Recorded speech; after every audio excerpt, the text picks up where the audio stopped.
अस्सलाम वालेकुम व्यूअर्स, उम्मीद करता हूँ आप सब खैरियत से होंगे। ये आपके सामने चांदी के बने हुए लेटेस्ट डिज़ाइन है जो कि हम खुद तैयार करवाते हैं। आप स्टोन देख सकते हैं चांदी के अंदर छोटे छोटे लगाए गए हैं। ये मोज़ोनाइट के स्टोन हैं।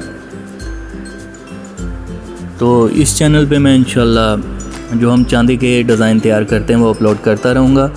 और इस चैनल पे इटालियन डिज़ाइन आने वाली वीडियोस में बहुत स्पेशल लाने वाला हूँ, तो इस चैनल को सब्सक्राइब कर लें। और अगर आप इन रिंग्स को परचेज़ करना चाहते हैं तो दिए गए नंबर पर रब्ता करके इसको परचेज़ कर सकते हैं। मिलते हैं इंशाल्लाह नेक्स्ट वीडियो में, तब तक के लिए अल्लाह हाफिज़।